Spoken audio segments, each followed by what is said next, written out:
school. Yeah. Yeah, Mindy Graber. Yep. Don't put my high school. Oh my God, my high school. No, yours is in the upper right-hand corner. Oh, is it? Yeah, my picture isn't. That's not the one. Well, if you took it out of the yearbook, that was never supposed to be in the yearbook. That was the wrong one that they put in, but that's okay. It's all right. And Ray. Can you guys see me? Yes. I see you. Hi, Ray. Hi. Hey, Ray, you're going to have to play When I'm 64 for at least 30 seconds. Oh, okay. At some point. All right. Well, not now. Not now.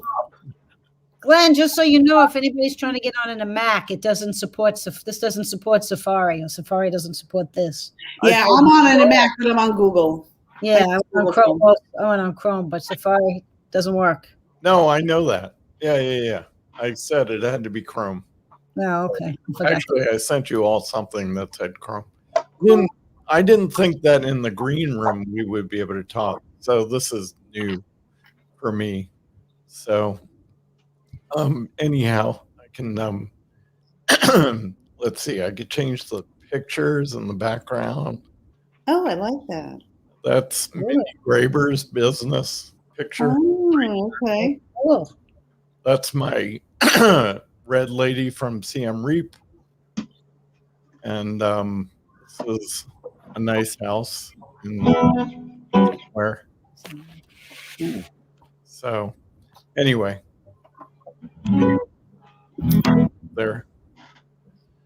Yeah, Ray, I just thought that since we're all going to or you guys hear that? Yeah, I can hear it. Yep. Are you going to sing too? He can't hear you. I can hear you. I'm ignoring you. He's ignoring me. There you go. Make sure we got that. So, what's going on, guys? Nothing. Not much. Okay, see you. Bye. Get back here. Yeah, it's been can't even tell you when I saw Mindy Graber last. It's got to be 1974. Oh my God. I saw her, might be 10 years ago. Kenny Cohen had a party at his, penthouse. And it was her, what was it? Me, her, Kim, Sternbeck, Eddie Wangler, Jim Warburton, Chris Leahy, maybe? Oh my God. Wow. I think it was about 10 years ago. Might have been. Such a tawdry crowd. Yeah, right. Right across the street from Carnegie Hall. That's his penthouse. Hold on. We've got another one coming in. And here comes. That would be Sharon Kosakoff, right? That would be. Yes. Right here. I got her name right there. You see? Oh, you spelled it wrong. Uh-oh, what did I do? I can change it immediately. K-O. Everybody does. Sorry? Everybody does. K-O. K-O. Sorry. And I even have your picture from the yearbook, and Oh my God. Does that get posted too? it will be. Don't feel bad. My picture the wrong picture was put in the yearbook, and I cried when I brought home my yearbook, and my mother said, "Don't worry about it. Who's ever going to look at it again?" Who knew? Yeah. Yeah, Gene said we should get Michael Lane for this, and I said, well, I didn't graduate in 75, nor did Sharon, nor did Michael. So that wouldn't be the class of 75 being represented very well.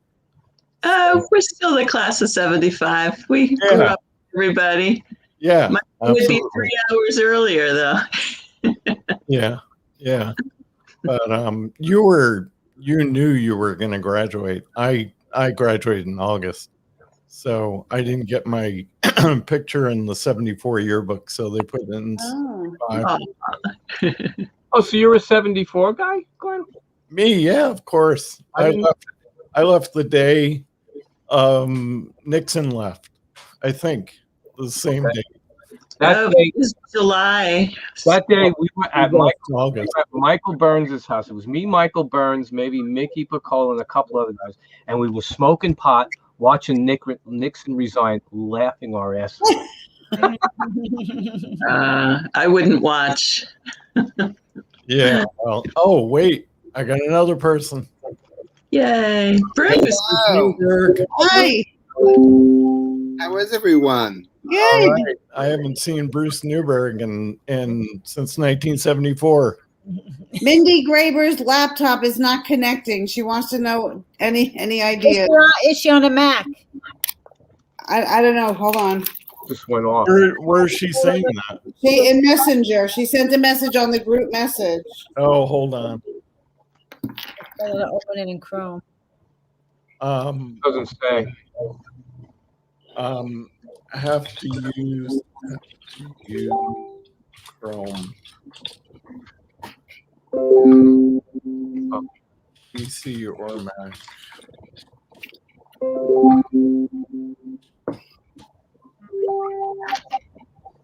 Hey, let's not have all these conversations so we have nothing to talk about. But I have followed your career. So Pardon? I have followed your career. So I know a little bit about your career. Okay, that'll save some time. No. Tell us your career. No. We didn't start yet, Ray. We gotta wait. We gotta wait. I think we're live though, just so you know. No, you're live, but in 3.5 minutes, I've got a whole shitstorm of show that I've created. Do you have a list? Do you have a list of people who are coming to look? Do you see who kind of looks? Or no, I will. Yeah, I get analytics at the end, but people can ask us questions live. So Oh my. Okay. That's frightening. Yes. I said to my son today, gee, I'm a little nervous. I mean, this is who knows where this is going to go. He said, oh, don't worry, Mom. Nobody's going to watch it. Oh, yeah, they are. Much better. That wasn't very nice. Okay. In a minute from now, I'll be doing the 30-second countdown. Then there will be an intro, and then we're going into a video. Okay, and you'll be able to tell people how they're going to ask questions live? Yes, but there's like 3.5 minutes before you guys come back on after. Oh, that's fine. Who's on besides Elise, Mindy? What? Who else is on besides Elise? Elise. That's it. Is Yeah, Mindy? You guys are live already, so Is Mindy everybody say able hi to to- Elise. this looks like the screen looks like the Brady Bunch. Yeah, well, I was thinking more the Hollywood Squares. All right, Suey Step's going to be a few minutes late. Geez, the only one that Sue, I knew Bruce and Sue, all from grade school. Is Jean coming on? No way. I asked her if she was even going to watch, and she said, no. And how about Mindy? Is she able to get in? She hasn't said anything yet. Only Sue has said something. So we have another 60 seconds, and then I'm going into the countdown, and you will be put on mute. Tonight live. Yeah, I was just reading about The Glenn Hawkins Show, starring Mindy Condruner, Peggy Bruce, Sheriff House. I'm your host, Ray Medusa. Yeah. So yeah, I just hope this is fun. That's all. Just tell our stories, tell where we are. Special guest, Flipper. He's too funny. So I've never seen this with more than 3 people, and now it's 6, and that's taking up my full screen. So I'm hoping that some of the images change. So, all right, get ready. We're going on Okay. countdown in 3, 2, 1.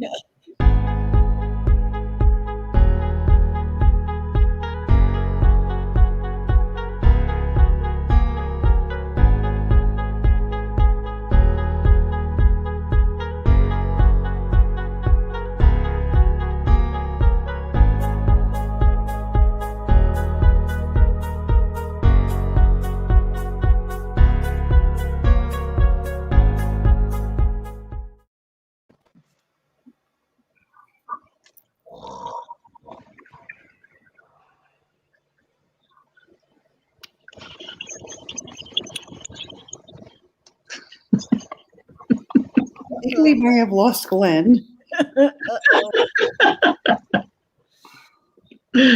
Oh. I've screwed up. It's okay. I gotta blow my nose anyway. It's a learning process. Mindy said she's trying her husband's computer. There she is. Oh, there she is. Hey. Okay. Somehow cannot get Chrome on my laptop. What's happening is I screwed up already, and it has to do with shaky hands. So so I'm sorry. I'm the one who's nervous at this point. Oh, you're fine. You're fine. I need to get back to Brandon. Hold on. God damn. You look pretty official there with all your machinery. Yes, you look like you're in a radio studio. Yeah. This We wanted to try to do an actual reunion like this. Could you imagine? I mean, that'd be awesome. But like with a lot of people. well, the best laid plans of mice and men all fall asunder. So I'm going to see if I can do one more thing. Share. All right. We're just gonna forget about this. We're just gonna move into it. All right. We are live. I knew I would make and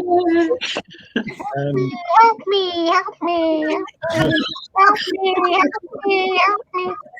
It's very live. okay. So one of the things I should tell you is that I have an incredible tremor in my hand. And all of a sudden I'm getting nervous and my fingers are getting wet and it's hanging on to the mouse, screwing up. So we'll just Deep breath, Glenn. yeah. No, this is great. It's great. So we are live, and if there are comments that come up, I'll be able to see the comments. I'm going to show you this one thing that I paid $9 for. So hold on.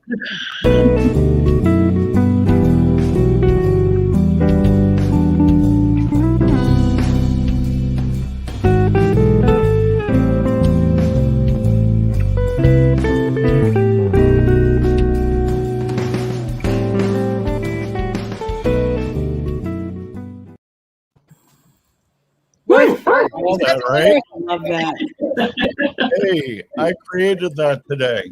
I'm learning. What? There you go. You didn't see that? I don't see anything. Oh, come on. Did you see something? Oh, I thought that was just a Beautiful, break. just beautiful. Well, it's not me playing the guitar, so I don't want to know. Okay, So you so were going to play for us. Oh, I don't know. I have to get drunk. he's gonna play. We'll coax him into doing so. So basically, this is I'm calling getting to know you. As you know, we once knew individuals a long time ago, and some of you have remained friends. Up until now. Maybe after the show, not so much. But it's fun to, I thought, get people together. I use streaming for work, streaming media like this, only Zoom, and I got so sick of it. I decided I wanted to do something different, something nice. So I thought I'd do it for the class. So I have a lightning round, quick lightning round. Where'd you go to elementary school?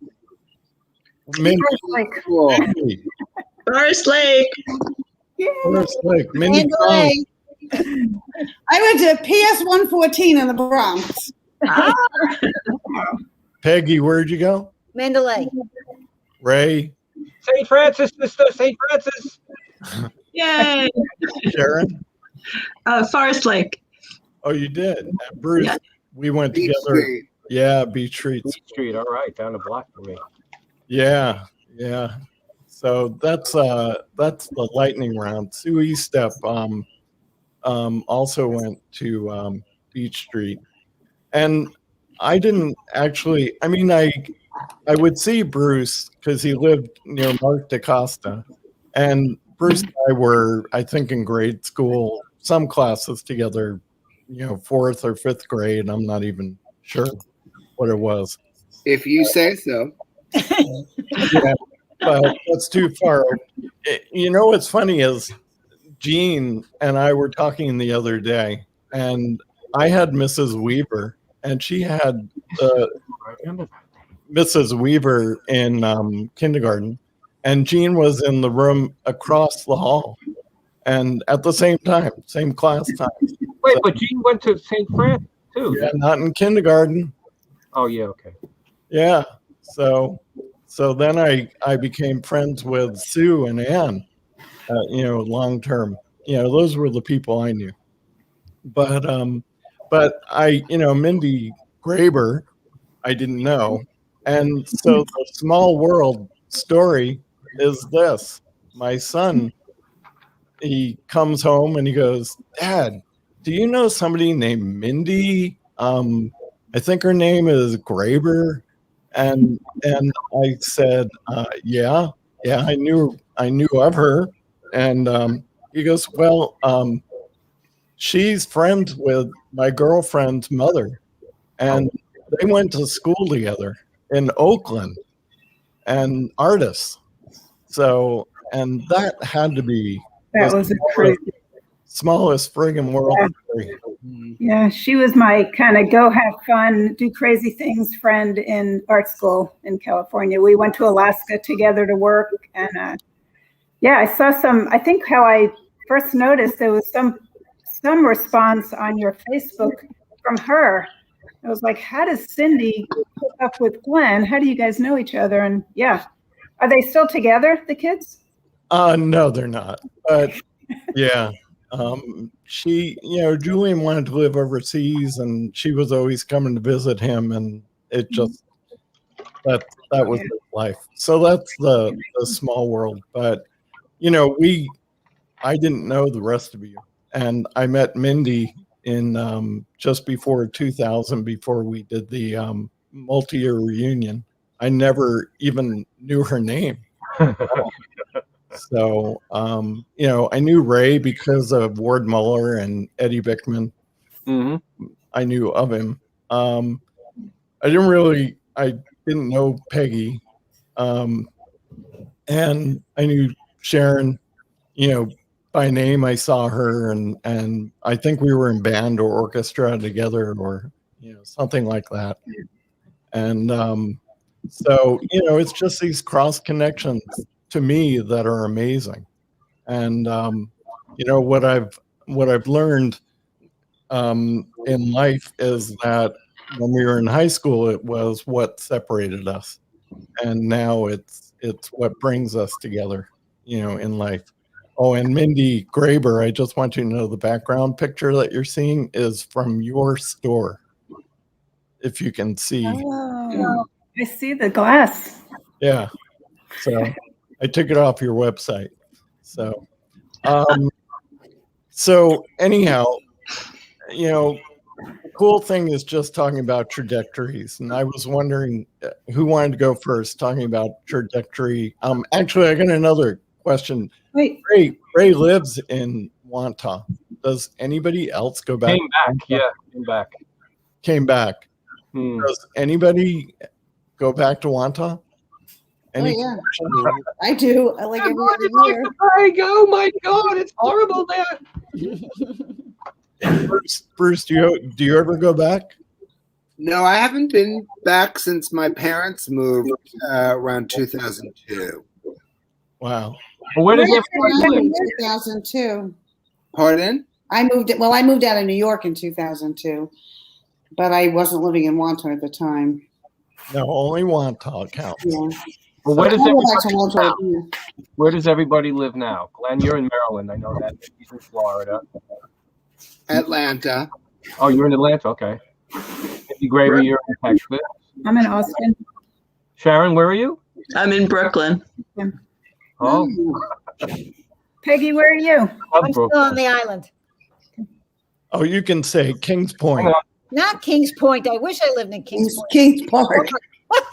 It's only $1 million difference. Glenn. Yeah. Well, I've been back to Wantagh, I think, twice since my parents moved out of there way long time ago. Once was when Nancy Blake was selling her mother's house after her mother died. She had advertised that she was selling everything. So I thought, well, what a nice way to go visit. So there I was back at her house, the scene of a lot of parties and fun. And such great memories of that house. yeah. You wouldn't recognize it now. Whoever bought it, like, redid the entire thing. I'm sure they tore it down. They I tore think it They tore it down. They gutted it, and they Yeah. kind of blew out the top. You'd never know. You'd never know it was the same. I was in her house, I think once or twice, but I wasn't actually friendly with her. I was with somebody, and I have no idea. Maybe it was Mindy Friedland. I don't remember who I was with, why I was in her house, but I was in her house, I think, twice, and I remember that. We were Yeah. young. I've known Nancy since we were 1 year old. Oh my God. Well, you didn't live that far from her, right, Glenn? No, I was exactly 5 houses away. Yeah. That's Oh. Wow. But yeah, I used to go in the house all the time. And like you, Sharon, she asked us, Jean and me, to help her set her house up for the yard sale and for people to come. And I went. so we started helping, and she's going, wait, don't touch that. Wait, no, I'm keeping that. Wait, don't. You can't get rid of that. Well, my prized possessions were 2 beautiful old wood, brightly colored clipboards that belonged to her mother that I'm sure she used to petition somebody in town. So I use them at work, and I think of Betty Blake all the time.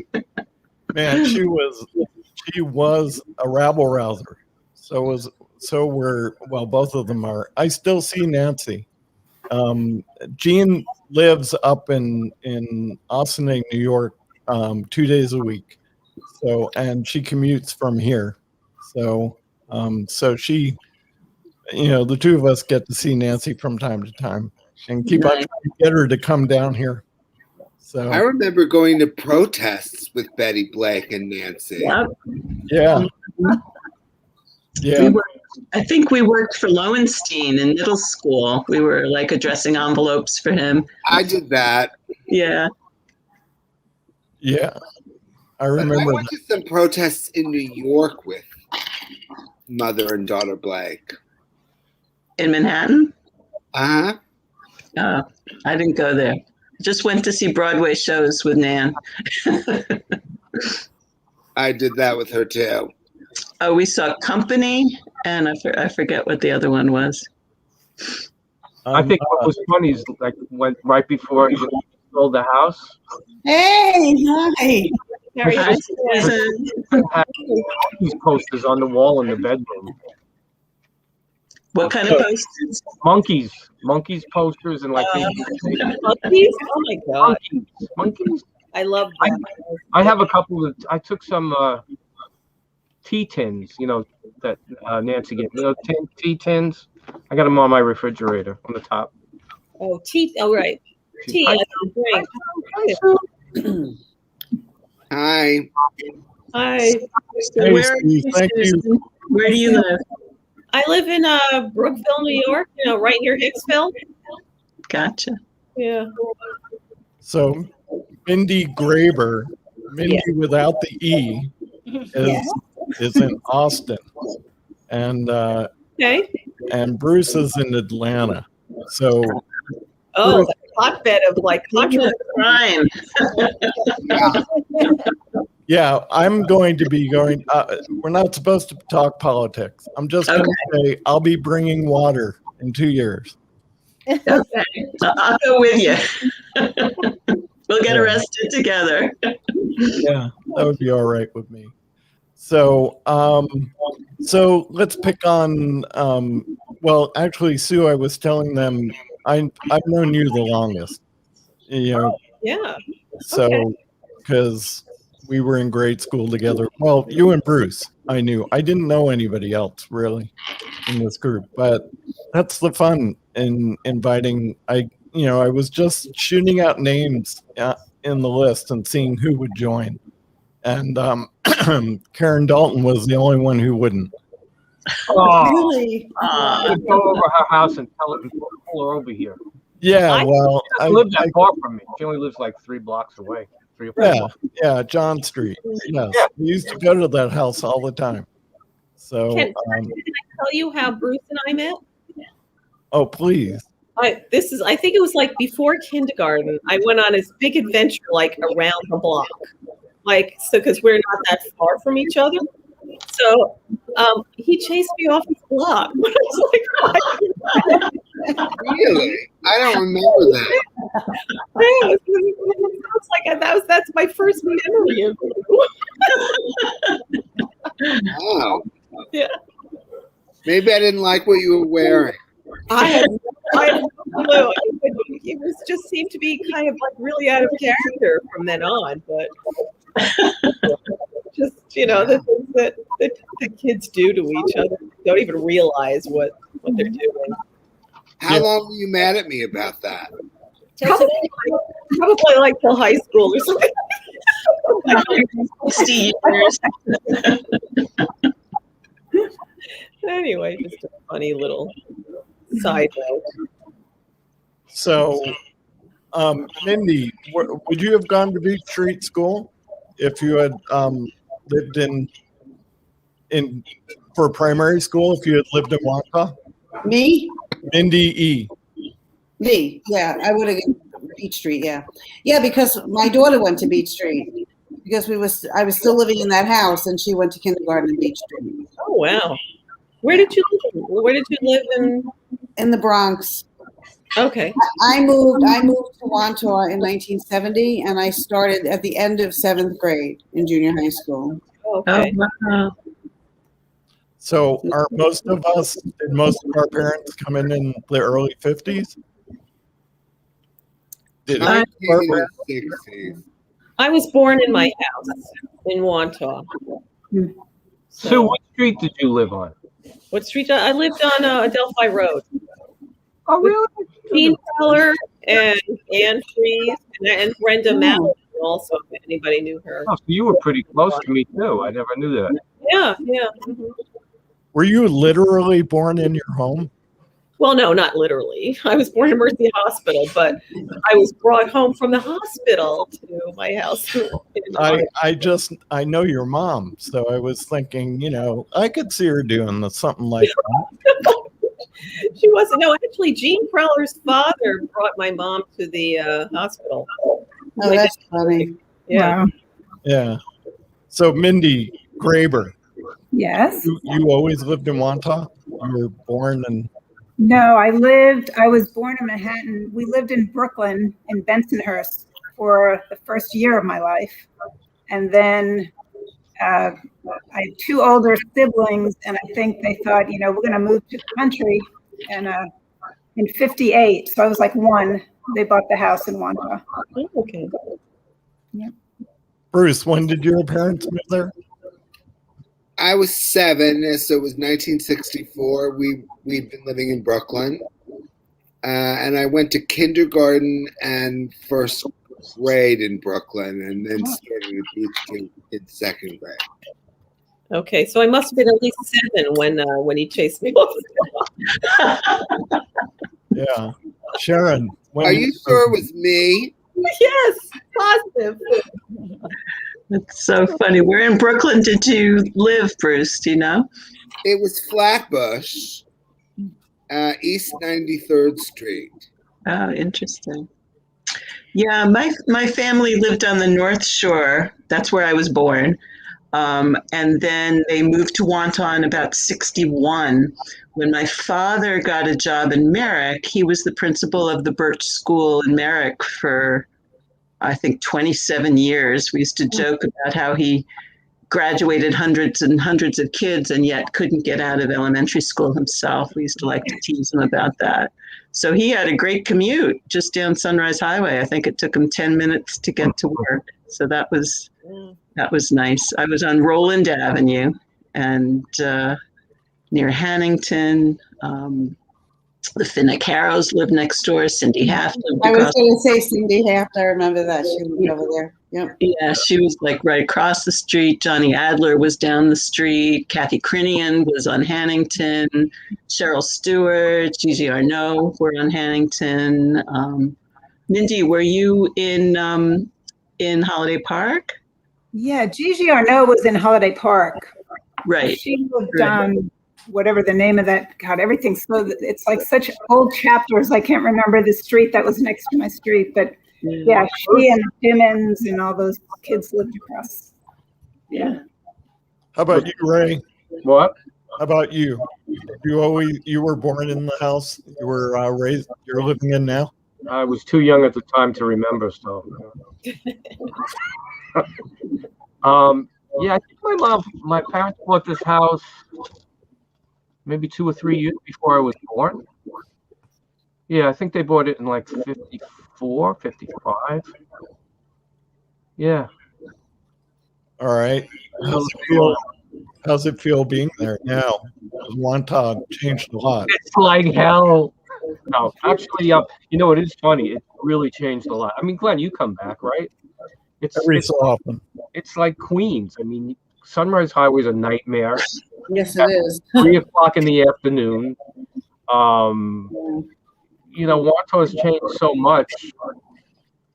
You know, there's a lot of stuff still there, but it's just grown. You know, the houses are bigger. Do you believe there's houses in Wantagh going for $1 million? Yeah. Can you believe that? Yeah.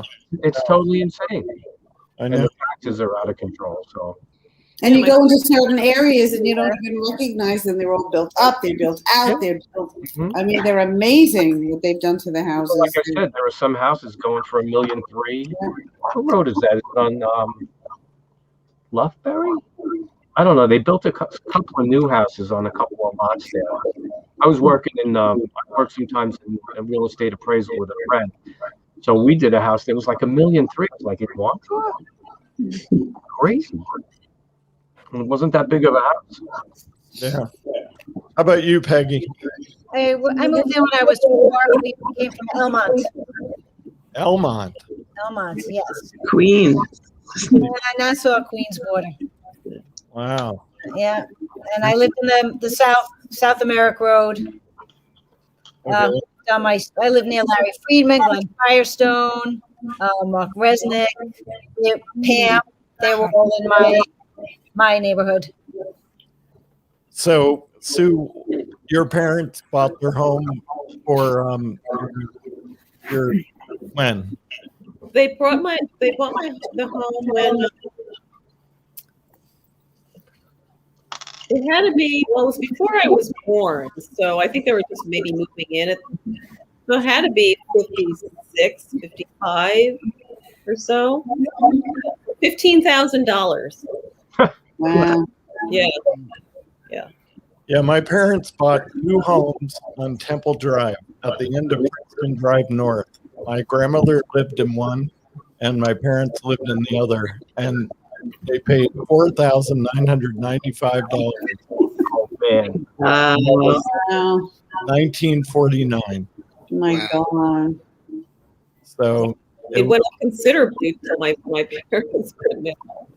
yeah, and you know, I've looked at the prices of the houses there, and it's you know, there's one person still living there, Charlie Norcus. Right. That's right. That's right. Yeah. Well, Yeah. These names. Yeah. Ray, I had My pictures of parents you and paid. Hold on. Right. Mindy, what? Which Mindy? I have pictures of you and Ed Bickman playing guitar in my playroom. Oh, no way. Oh, wait. Kim showed me a bunch of I pictures. might have sent him a while back. Yeah. She Great. showed them a couple of years, like not a couple of years ago, maybe like 10 years, 12 years ago. Look like little kids. I know. We all acted like little kids. I still am. Yeah. Now I get it.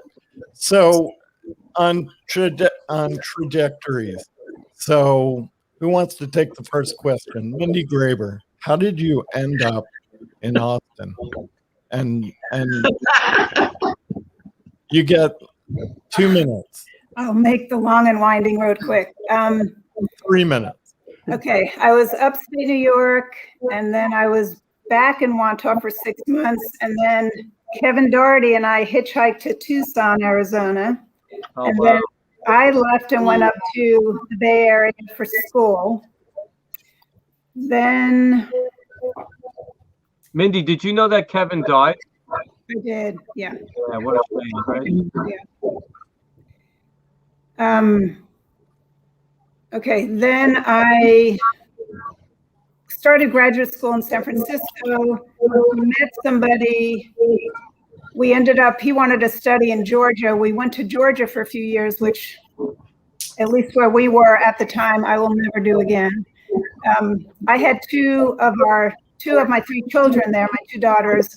My mother was sick in New York, so we moved up to Rhode Island, and she passed away. We stayed in Rhode Island for about 6 years. It was wonderful, but lots of winter, which we were kind of done with. He had lived in Austin many years before, so we moved here in 95. And, oh no, I guess I had my son in Rhode Island. Anyway, moved here in 95. I left him in 01. Yeah, and I've been here. When did you open your store? Well, I have a studio. I do non-art jobs. For most of my life here, I was a forensic interviewer. I interviewed children who had been sexually or physically abused. And I did my art sort of as a side thing, and I taught mosaics and at Blue Moon Glass Studios. So I've always sort of juggled my art with other things that I had a passion about working with. But yeah, I've been here longer than I've been anywhere, which feels really weird. I miss the ocean. A lot I love about being here, but I do not like not being near the real coast. People say go down to the Gulf, which isn't that far, but I call it the Focean. It's like, no, the real ocean. Sorry. But yeah, a lot of cool things happening in Austin all the time. It's growing a little too fast, but well, that's cool. I'm here. My kids are here. My grandkids are here. So, boy, if I had known that you lived in Austin, I've been trying to get a dog called a Polish Tatra, and there's a farm outside of Austin that sells them. And wow. I wanted to drive there and pick it up. I needed somebody to hold it. I would have called you up and said, hey, hold it What town are they in? I can't tell you right now. They've got I don't think I'd live in Texas if I wasn't in Austin. It's not.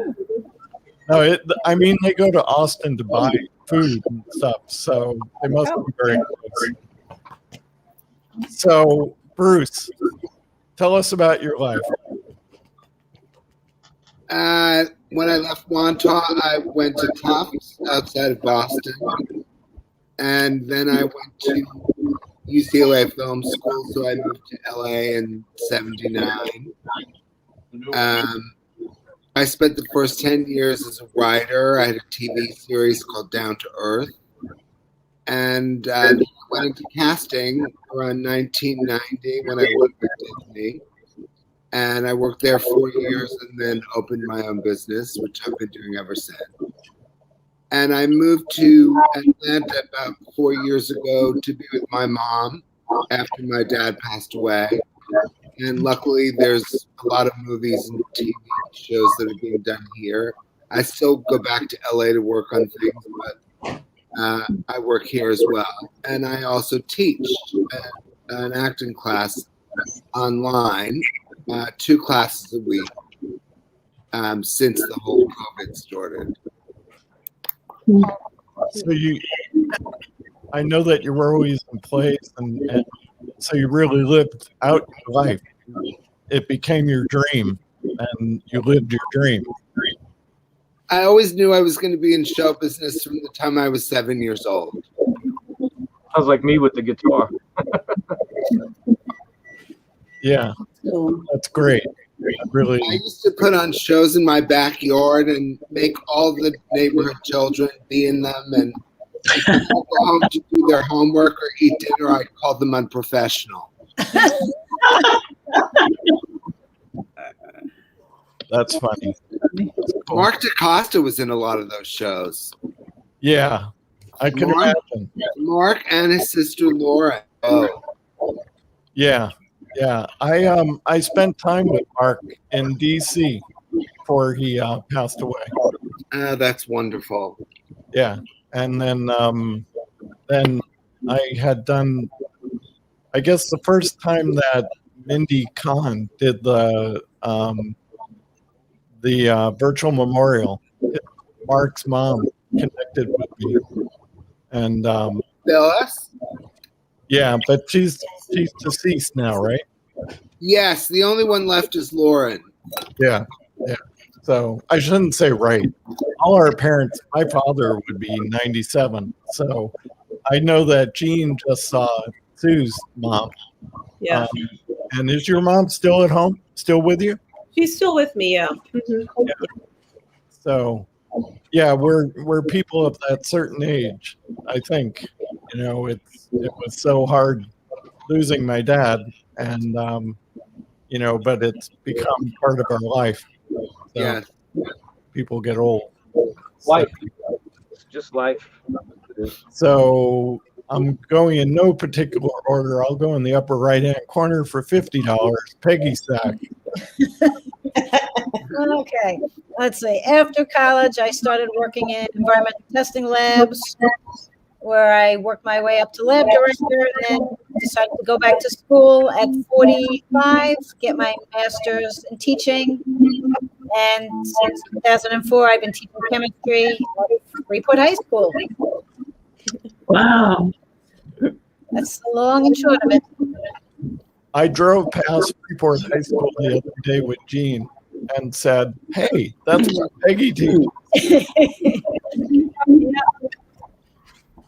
So there is a lot of background noise. So if you mute, if you hit mute, it will cut down on the background noise. Wow. Oh my God. Sorry. Wow. Okay. So how many kids, Peggy? I have 2 sons. One is actually in Atlanta. Bruce, remember I contacted you about a dog trainer. He's in Midtown on Ponce. Oh, yes, I remember. Yeah, Ponce de Leon Avenue. He's going to grad school there. And my other son is also in grad school. So it doesn't look like I'm going to be a grandmother anytime in the near future. Yeah, our kids are the same age basically. So it's going to be a long time. Yes. So I'll go down to Sue. You step. Hi, everyone. Well, let's see. I went to Brockport, graduated, did some work in the city, came back, lived in Great Neck in a 2-bedroom rent stabilized apartment. It was pretty cheap for a long time. Well, actually, I lived in the city for 3 years in the West Village, and that was fun. That was a lot of fun. Shortly after college.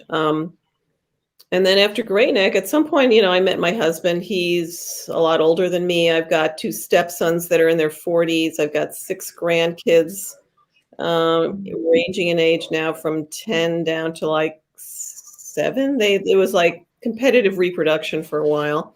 And then I have a daughter that we had together who's 24 now and is an actress who's attempting to have a career in this pandemic. You know, she's going to be doing a grad student film this weekend coming up, and she's a great kid, but you know, she's got to find her way now. And but I'm a massage therapist, and I've danced all my life, and I'm still in a dance crew. You've probably seen my stuff with Moms into Hood. So I'm in a hip hop crew, you know. And you were on the Ellen show.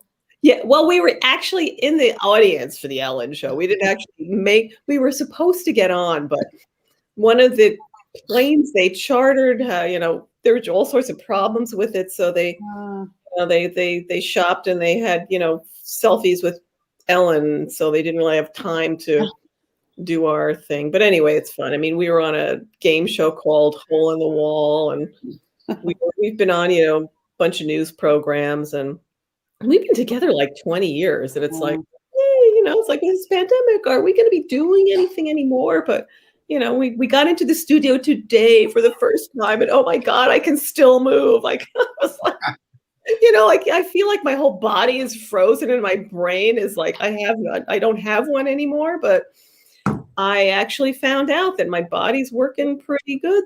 So, things are looking up. So I've been in for like 20 years or so. Oh, love it. Really funny, except we got the footage file. Hold on. Yeah. I didn't mean to put that across the screen. You can see something. Yeah, there we go. Okay. I went to Sierra's bat mitzvah. I can't believe, she's 24. She's 24 now. That was the year of 2 weddings and a bat mitzvah. And then the next year was, 2 babies. And it was funny. Both of my daughters-in-law were pregnant at the time. So that was pretty cool. Yeah, it's amazing. So Ray, tell us about life as a Matuza. Well, comedian. Guitar was always there. It still is. Made my career, did more cool things, met more cool people. I mean, after college, I played everywhere around here, the city. Did a lot of recording, jingles, stuff. Then what else? Well, you guys all know that I was always like the biggest Yes maniac in the world. And Steve Howe is a very good friend of mine. I've done concerts with him. He used my guitars. I've done music camps with him. And I'm also friends with a couple other guys in Yes now because I work for a company, Tech 21. So I supplied Billy Sherwood, the bass player, with all his amps. I was senior editor of a guitar magazine for 12 years, taught at a college. I even recorded, I did some work for one of Ringo's albums years ago. It goes on and on. It never ends. I'll never stop. I'm a fingerstyle jazz player. I play all around the country, but every gig that I had last year got canceled, every single one. And I thought the end of October, there's a really nice show up in Woodstock that I do every year. Even that got canceled. So that's sad. Yeah. But you just keep going. There's always things to do. Always, you do what you got to do to keep it going. I'm just waiting for the jazz clubs to open up in the city again because I do a lot of that as well. I did some Broadway stuff for a while. So it's just under the one big umbrella, of music. And the funny thing was, I told Joanne Dutton knows this, but remember where the music room was in high school? Yeah. I went outside one day and Joanne comes outside with the Yes logo carved in a bar of soap. And she gave it to me. She goes, "Here, Ray, you're as close to Yes as I'm ever going to get." So, and I had it till I was about 24, and it fell off a shelf and broke. And I was like, "Oh God, no, my Yes logo!" So, and that was the end of that. But yeah, I've met a friend of mine is president of Universal music, and he's friends with John Anderson. So John was the only one that I never got to meet through the years, and I finally met him 2 summers ago, and he was just like I mean, I never met him before, and he was hugging me, and he was just a super nice guy. So he has my number, and you never know. You just got to keep throwing the stuff at the wall. It is what it is. Yeah. And you still like hockey. I can see the hockey game on behind you. Yeah, That's funny. That's the other bad habit. Yeah, your kids they played hockey, right? Your sons? Two of them played when I was married. Two of them played in the league in Dix Hills, and I coached. But they all love watching it. Mm-hmm. So I'm still recovering from shoulder surgery a few months ago, but I've been skating and stuff, so I'll be out there again. Yeah, that's cool. Yeah, as I told you, I was a roadie in the summer. Yeah, that's right. Yeah, 81 to 82 for Cheap Trick. I told you, I know Rick. Yeah. And it was, Bunny Robertson. Oh God, Robin Zander. Yeah. And Robin Zander would have all these women waiting for him at his the blonde hair. Yeah, I know. And it was crazy. And I had always loved that Jackson Browne song. And a friend of mine worked for a concert promoter. He said, you want to do it for the summer? And I said, yeah, cool, great. And so we went from San Diego to Seattle and did tour dates, all that time. But I swear to God, you get no sleep. Of course not. You're up, the concert. Your end, yeah. You got to take down, load it, get in the truck, drive it, get up early, set it up. Yeah. Oh, it was crazy. And all they had to do was show up. Right. 5 minutes before and plug in and play. Well, I'm lucky. I mean, again, with the magazine and everything, I met a lot of people, and I've played like with all the prog rock guys that I grew up with, like, Ian McDonald from King Crimson and Annie Haslam from Renaissance. And I even played with Peter Frampton one night. But I just, it's just, you get in, once you're in, kind of. Yeah. And I've made so many good friends in the business, That's cool. Yeah, it's really beyond anything I think what I, expected. So, okay. That's great. That's great.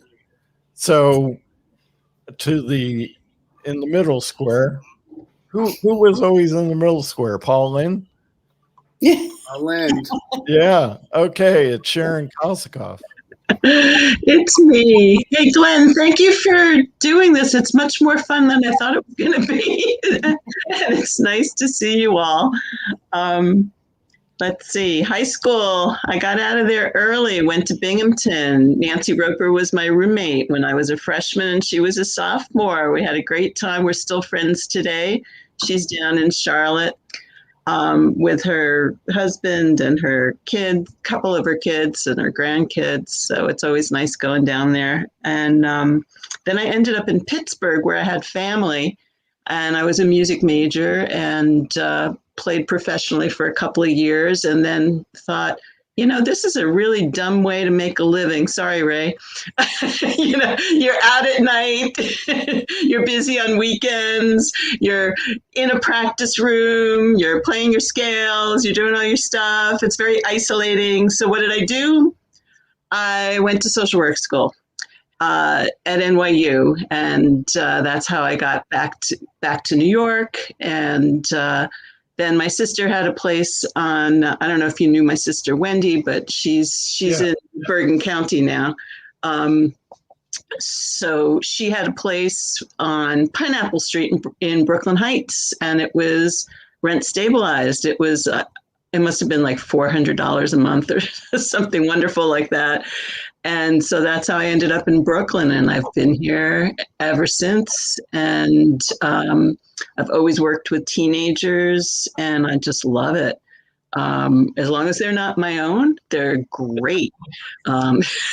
So I work in Wingate High School now, and we have 2 kids, and Sammy went to Midwood, and he had a great time playing football. I went to 40 games. I learned about the game, and I remembered playing in the marching band.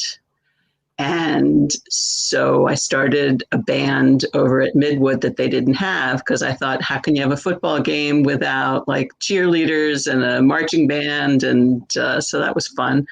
And my daughter's with us. My son is in Arlington. He's a journalist. He's a working journalist. 24.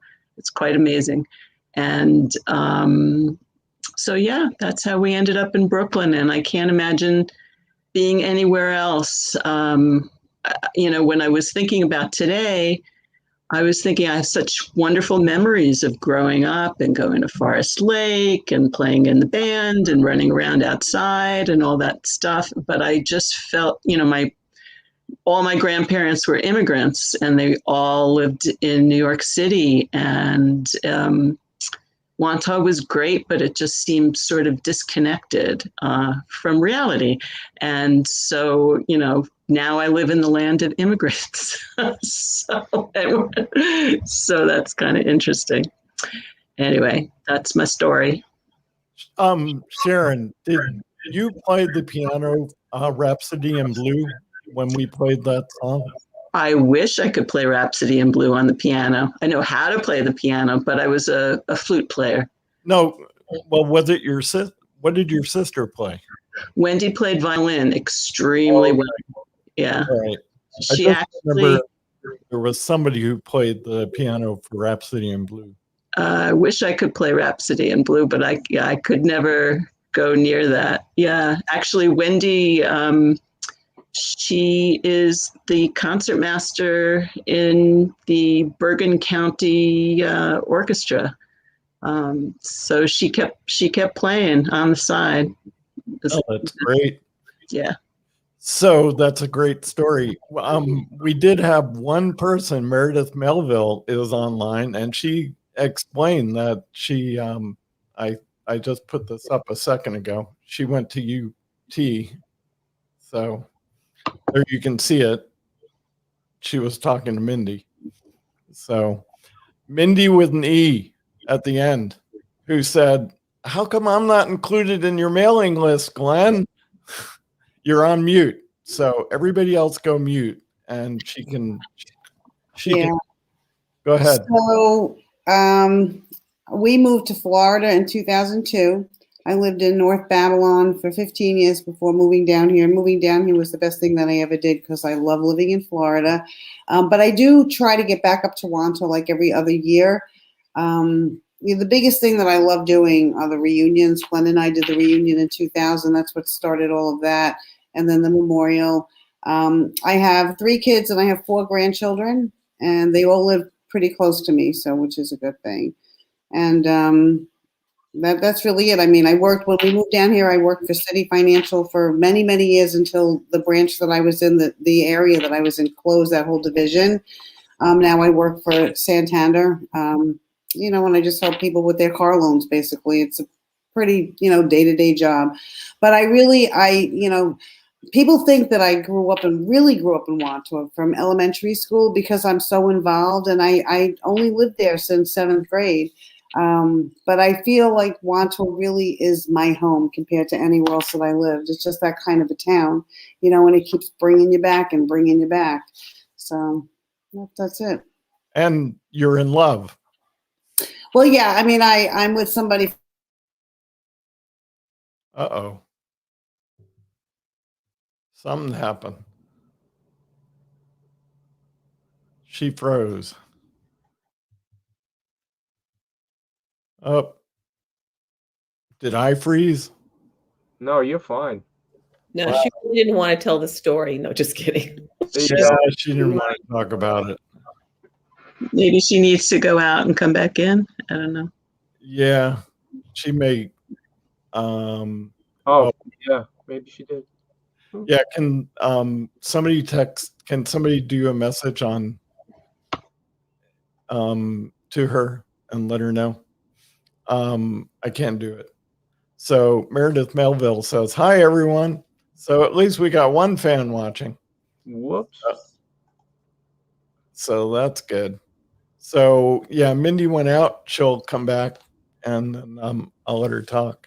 So, and we've got there's Mindy Graber in the bottom right hand corner image, and me. Oh my God, crazy. So, oh yeah, somebody wrote that. So we can either. Well, I'll tell you a little bit of something. I left the moment I could. In August of 74, I went out to California. My family owned a home out there. My brother lived out there. And so I went to live with him. I went to college in California, got my master's degree in California. And then I went to University of Michigan to get a PhD. And but I got a better offer from a country that was at war in Grenada, and then I never stopped traveling thereafter around the world, 116 countries. And then I met this woman, and on one of my forays back at a reunion at Johnny Malone's, and it's sad that Mindy's not here because she and I put that reunion together, and it was Jean, and Jean had been someone I knew. I knew Sue, I knew Anne, I knew who Jean was. I knew Jean from Debbie Altschuler. She was at the house often when I was playing with Joel, and I had such a mad crush on her. And then so I saw her at the reunion, and I asked her out, and well, I said, "Can I call her?" And she gave me her telephone number, and then she said, "I don't go out with boys unless I know them." So I got I was writing a blog at the time, and she read my blog and said she'd go out with me, and that was 13 years ago. And so it's been, I guess it's 14. I've owned this house for 10 years, so 13, and it's been great. And we had parties up in well, she used to live just outside of Ossining, and I have to tell you, I left a long time ago and I didn't go back. So I don't know, I go back because her mom lives out in Greenport. But I didn't know where Westchester County was because I don't believe I was ever in Westchester County. And so she lived there, and I thought, where does Rob Petrie live? I was thinking of that, that show. And I can't think of the town now that he lived in, but that was south. I mean, that was Scarsdale. No, it wasn't Scarsdale. It was. You mean Rob Petrie on the Mary Tyler? Rob Petrie, yeah. I watch it every night. I think it was. Wasn't it Scarsdale? Tarrytown, maybe Tarrytown. No, it's Scarsdale. I'm pretty sure, Glenn. Bruce, you're on mute. You're still on mute. All right. I'm going to unmute you. Go ahead. It's New Rochelle. New Rochelle. And I had no idea that New Rochelle was just outside of New York City, that it's not that far. And she lived way above that. And, when I said I would drive from, my father was living in Freeport, and I said to her, okay, I'll drive up, I'll take you out to dinner. And then I'll drive back to my dad's. And I had no idea there'd be so much traffic, and it was crazy. So it was a new experience for me. So hold on. Oh, Meredith Melville told us it was New Rochelle. Glenn, Elise wants to know how she can comment. Yeah, and I'm sorry about that. My computer, I had to plug it in. I didn't mean to leave. Yeah. No, you left. I know I left. The computer was totally off. So I'm not sure why Elise can't comment if Meredith Melville is commenting. It makes no sense. So, okay, we're going to take a 2-minute break. I'm going to get this video up and running that I want you to see, because Mindy Graber spoke about, one of the important things about the town. And it, to me, was, living on the water was everything to me. And it still is. I have a house on the water down in Maryland that you're all invited to when COVID's over. We can have my, I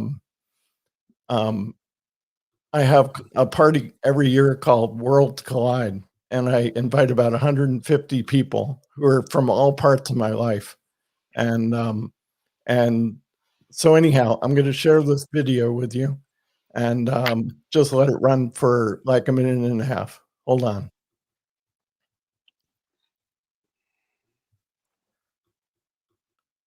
I got to go over to it. Hold on. We're almost there. 8 a.m. And this man arriving for work on what promises to be a typical July day is a captain of lifeguards. Can you hear it? The girl is a parking lot attendant. The place, famous Jones Beach, 35 miles from New York City, where nature and the state of New York have combined to provide a fabulous summertime playground. Ocean, pool, bay. To patrol the various waterfronts, to prepare for each day's influx of swimmers and non-swimmers, requires the services of 150 lifeguards.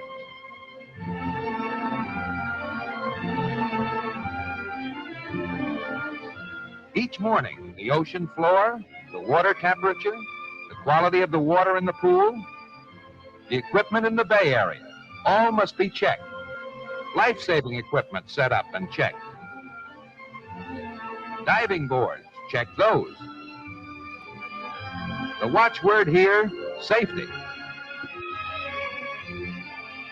Check the communication system. Check the men, their skill.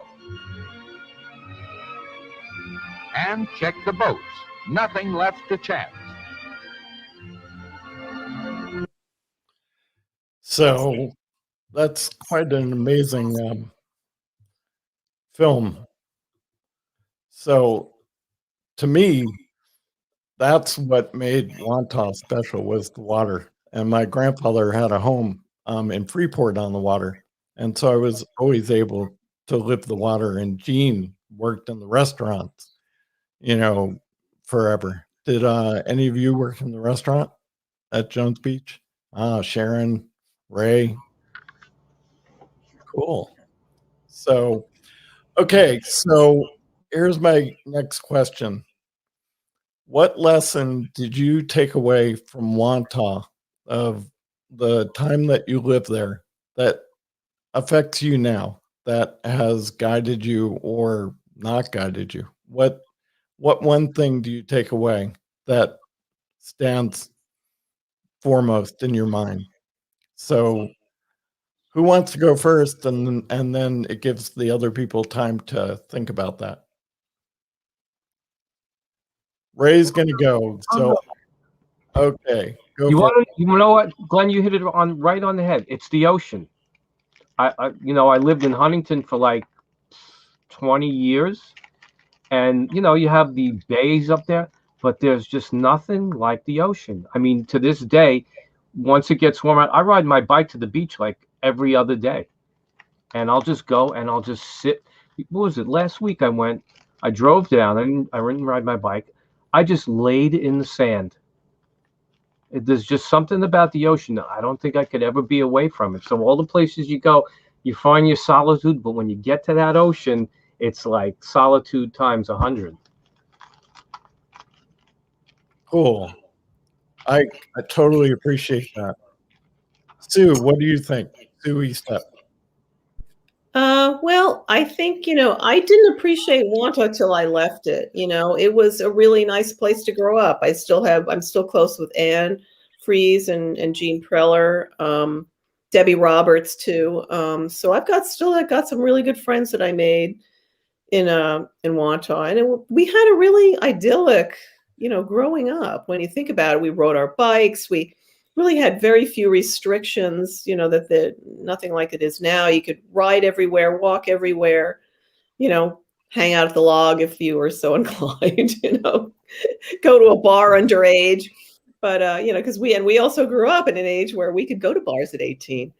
But it was just, I guess, the whole living in a neighborhood, having the ice cream man come around in the summer times, having people to hang out with, in all the time. There's always somebody on the block to hang out with, and it's just a really nice way to grow up. Before I finish, Lisi Axelrod says hi. She can't get on the chat and wants to say hi to everybody. So Okay, I'm going to put the message from Meredith again. Maybe she can undo hide chat on the right side of her screen. I think that's for Elise, because Elise is still trying to find the chat. She can't find it. I'm not sure. So, Sue, along with that, I remember playing chess with Joel Altschuler under the light, the street lamp light. We would bring out a chess set and we would play, and it was the year Bobby Fischer was playing, and we had so much fun doing that, staying under the lights. So, Bruce, what do you take with you? Well, first, I just got a text from Lisi, and she says hi to everyone, and she can't sign on for some reason. Huh. And she just sent hi and a heart. Okay. So as long as you guys talk, I'm going to figure out what's happening. Okay. So your turn, Bruce. My biggest takeaway is all the years I spent in drama club. Doris Haycox and Sharon was there for a lot of it, and that was where I felt most comfortable and most creative, and that's where I figured out who I was and what I wanted to do.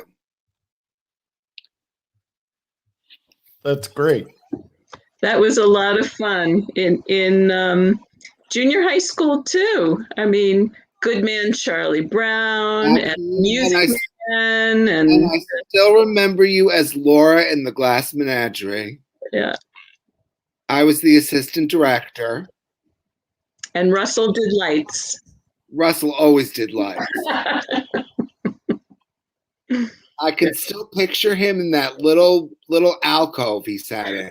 Yes, it was a lot of fun.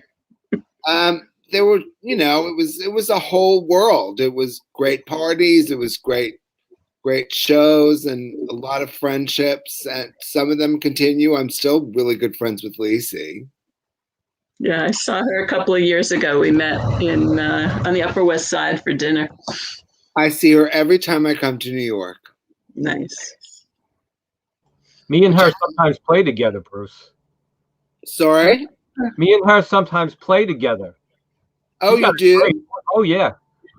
Mm-hmm. Nice. We've been trying to get together to do gigs and just one thing or another, and now with everything going on. But no, for a while we were doing stuff together. Oh, that's so cool. She's great. She's really good. Remember the 60th birthday bash, Ray, and you and Lucy, you played there. Yeah. Yeah. So I can't figure out the answer. If my hands are too shaky, I'm screwing things up. So we're just gonna have to. People will be able to replay this and leave their comments forever. Oh yeah, they'll see this because after I won't be nervous after this time, and I figure I'll do it, a couple more times with our class. Invite different people, really mix it up. So you guys are helping me learn stuff, and that's really I totally appreciate you doing this. So, but So, Mindy Graber, what did you take away? This is really listening to everybody. It's almost like it's pieces of everything. I haven't, I feel like listening to this, definitely the ocean was huge for me.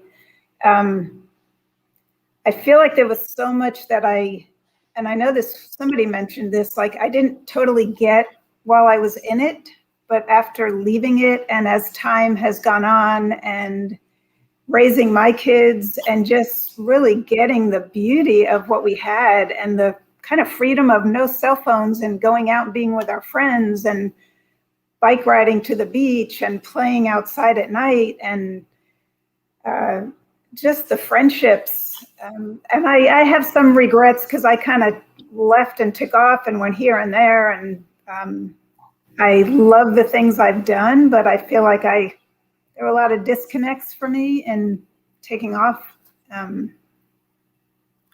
But yeah, I think it gave me a really nice sense of what that meant as a child to just have that freedom and know we were safe. I felt like I always felt safe. And then, thinking of high school, and I guess Ray, of people here, was probably more a part of my hanging out in the woods and doing crazy parties and hearing music. And, just, I felt like even in all the weird things we did, we were all really safe. So yeah, I don't know. It's kind of a hodgepodge for me of wonderful memories, but the beach, everywhere I go and every travel I've been on, we always go somewhere where there's ocean. So that's definitely part of makes me feel good and very regenerating. So that has stayed with me forever. That's nice. Peggy, Sachs.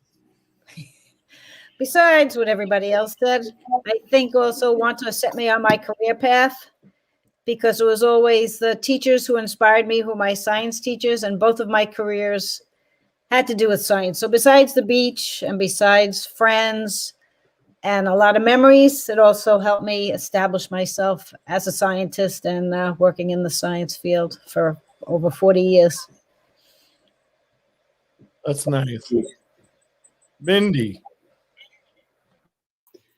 I think Mindy Graber and Susan pretty much hit the nail on the head for me as far as just being in a neighborhood, everybody being together and not having computers. And we actually communicated with people and we had relationships with people in person, which is what people don't do today. And, they say you can never go back, but you really can go back because, that's the one good thing about social networking and technology is it gives us the ability where we would never have had it before to be able to go back and reconnect. And I have the friends that I have now from Wantagh were not even I was never friends with any of them in school. So I've developed new friendships over the years, friends from my hometown and that I grew up with and that we all have a connection to. So that's pretty much what I took away from it. Just being able to reconnect and being able to go back. That's good too. I mean, I loved going to Jones Beach and I love the water, but what Wantagh taught me was to see the world because I hated Wantagh. Mm-hmm. And but what's really weird is I got together with Jean and then I I did the reunion with you and I still don't understand how I got involved, but I did it. And I don't understand why I do the things I do for Wantagh, but I do it. Well, we had long talks, you and I, for a very long time because you didn't want any part of doing that reunion. And I guess you saw that, like I said, you really can go back. It's not always the way you think it was when you left it. And there are other things there for you. And look at where you've come in 21 years. So. Yeah. But what's interesting is that Jean has never, aside from living down here, she had never lived more than 40 miles away from Wantagh. And she had no interest in going back to Wantagh, no interest in doing reunions. You Mhm. know, if she hadn't gone to that reunion at I John know. Jones, I know. we wouldn't be together. That's right. So, I was in a little, but for anybody who doesn't know what reunion, that's when I got bumped off of here. So I don't know what you spoke about before. no, But I on one of my trips back, in a bar on Wantagh Avenue, and we figured maybe 20 or 30 people would show up, and there were 200 people crammed in that bar. And that's when Jeannie came and Glenn, and that's when they reconnected. So yeah, yeah, but it was pretty cool. my father went to 95 countries in his life, and he said, he told me as a kid, if you find a job that lets you do what you want to do, you'll never, that old expression, you'll never work a day in your life, love. Well, I found a type of job that allowed me to travel the world, and that's been the best thing, that I've enjoyed. And then by the time I met Jean, I was ready to settle down, and that was her. I was working in Israel, in the West Bank, and going back and forth. And she said to the U.S., and she said, if you're going to be with me, you have to live in America. You have to live somewhere close to me. And so I haven't lived overseas since, but we do travel. I have gotten her to go to Indonesia. She's seen the world. So which is really nice. So we have 20 more minutes to fill, and I was just wondering if people if there are other stories that you'd like to talk about. And I know that Ray and Mindy with an E have a funny story. Is that one of you has to go off? Oh, well, here we go, Min. Go ahead, Ray. You can. All right. So what was it? 10th grade, maybe? I think it was 10th. Yeah, I think it was 10th grade. Yeah. So I'm walking home from school on Wantagh Avenue. Mindy is on the other side of Wantagh Avenue. I don't know who were you with?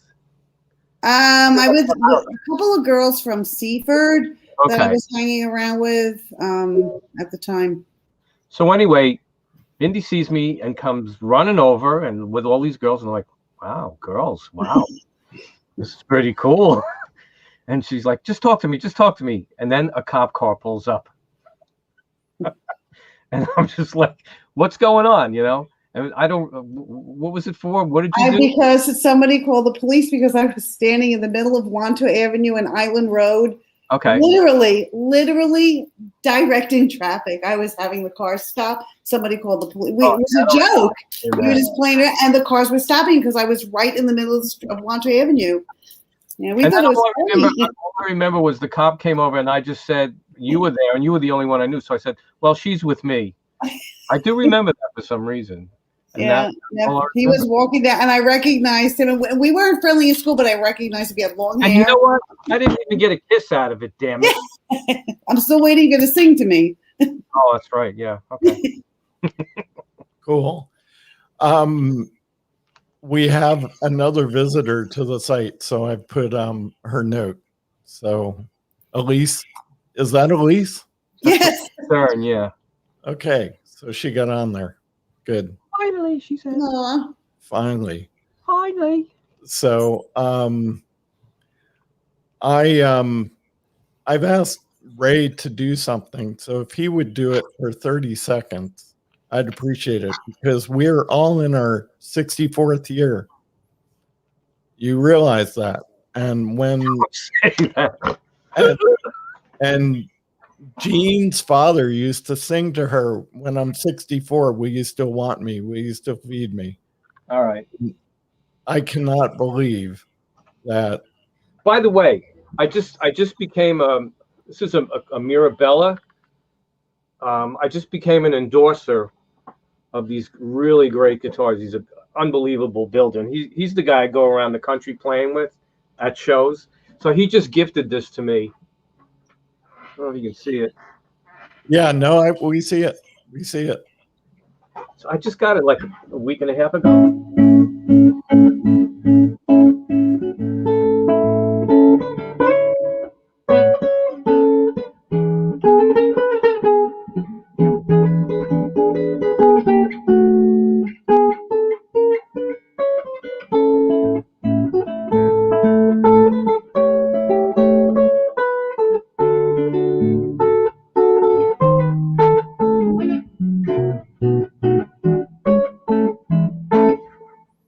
30 seconds, right? Yep, that's 30 seconds. I wonder what Eddie Beck that Les Paul that he had. He still has that. Does he? Yeah. Okay, so That was terrible. no, it was great. No, it wasn't. It sucked. It's a perfect.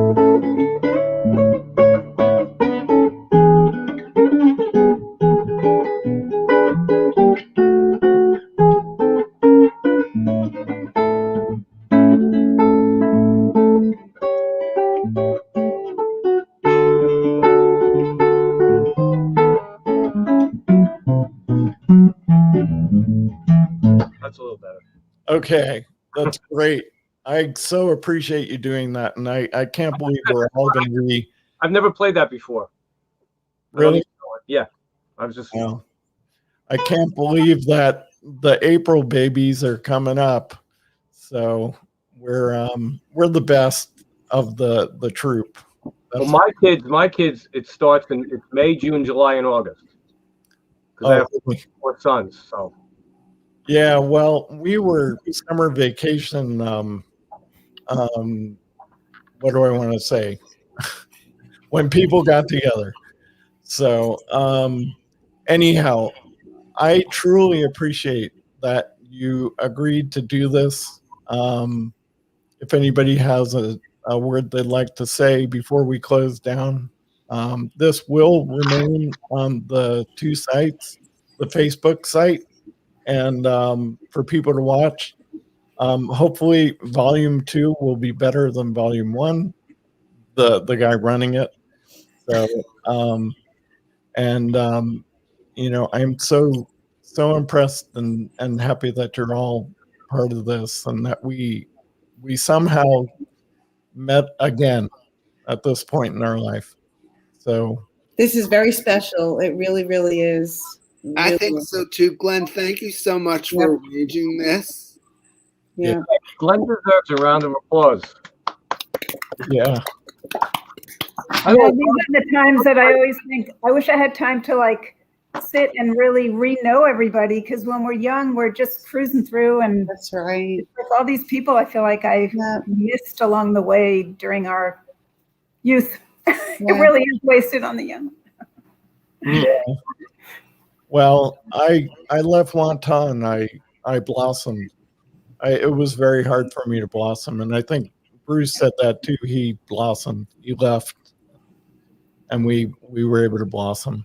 So, but we're all good. We all lead good lives. So, all right. So I'm gonna hit end broadcast. Okay. Thank you all. Thank you, Glenn. Thank you, everybody. Bye, everyone. Bye, everybody. Nice to Bye. see you. Bye. Next time. Bye. You all. Oh, Bye. it's supposed to end.